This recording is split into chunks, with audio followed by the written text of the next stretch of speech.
Chittagong medical কলেজের অধ্যক্ষের পদত্যাগের দাবিতে বিক্ষোভ করছেন শিক্ষার্থীরা। এ নিয়ে আরও জানাতে সেখান থেকে যুক্ত হচ্ছেন সহকর্মী আব্দুল্লাহ রাকিব। রাকিব, বিক্ষোভের বিষয়ে জানাবেন, কি বলছেন তারা?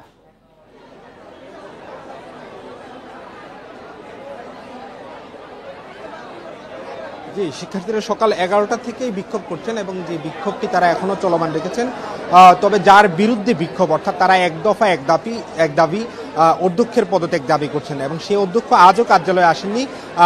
শিক্ষার্থীরা তার কার্যালয়ের সামনে অবরুদ্ধ করেছে কার্যালয়, এবং এখানকার যারা কর্মচারী ছিল, যারা দায়িত্ব পালন করতে এসেছিলেন সকালে, তাদেরকেও তারা চলে যেতে বলেছেন। ইতিমধ্যে অনেক কর্মচারী তারা অফিস কক্ষ ত্যাগ করেছেন এবং তারা শিক্ষার্থীরা বলছেন তারা এই যে কোটা বিরোধী আন্দোলন বা বৈষম্য বিরোধী ছাত্র আন্দোলন চালিয়েছিলেন, সেই আন্দোলনের সময় শিক্ষার্থীদের বিরুদ্ধে অবস্থান নিয়েছিল এই মেডিকেল কলেজের অধ্যক্ষ ডাক্তার শাহেনা আক্তার, এবং তার পদত্যাগের দাবিতে তারা আজকের এই অবস্থান কর্মসূচি এবং বিক্ষোভ পালন করছেন। এবং এই যেহেতু তারা একটু কর্মসূচিতে আছেন, তারা সব ধরনের ক্লাস পরীক্ষা বর্জন করেছেন এবং তারা বলছেন তাদের দাবি মেনে নেওয়া পর্যন্ত তারা এই আন্দোলন চালিয়ে যাবেন। পাশাপাশি শুধু অধ্যক্ষ নয়, অধ্যক্ষের পাশাপাশি যে তার যে সহচররা আছেন, অর্থাৎ উপাধ্যক্ষ সহ যারা শিক্ষার্থীদের বিরুদ্ধে অবস্থান নিয়েছেন, তাদেরও আসলে পদত্যাগ দাবি করছেন। তবে যেহেতু আসলে তাদের দাবিটা অধ্যক্ষের বরাবর, কিন্তু সেই অধ্যক্ষই আসলে আজ কার্যালয়ে আসেননি, যার ফলশ্রুতিতে এখানে একটি অচল অবস্থা তৈরি হয়েছে। তবে শিক্ষার্থীদের আন্দোলনের পক্ষে যারা আছেন তাদের একটি অংশ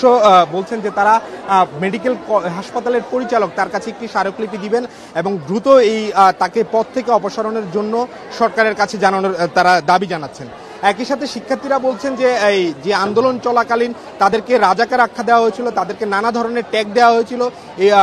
পাশাপাশি শুধু তাই নয়, তাদের যে বিসিএস পরীক্ষা সেই বিষয়ের দিকেও তাদেরকে হুমকি দেওয়া হয়েছিল এবং অনেক শিক্ষার্থীকে মামলায় আসামি করার ব্যাপারেও এই অধ্যক্ষ বা তাদের যারা আসলে সহকর্মী ছিলেন তারাও তাদেরকে হুমকি দিয়েছেন। তো সব মিলিয়ে চট্টগ্রাম মেডিকেল কলেজ শিক্ষার্থীরা তাদের যে আন্দোলন, সেই আন্দোলন তারা এখনো আছেন, তারা বিক্ষোভ করছেন, তারা সব ধরনের ক্লাস পরীক্ষা তারা বলছেন ফিরে যাবেন না এবং তাদের যে দাবি, এই দাবি মেনে নেওয়া পর্যন্ত তারা তাদের কর্মসূচি চালিয়ে যাবেন।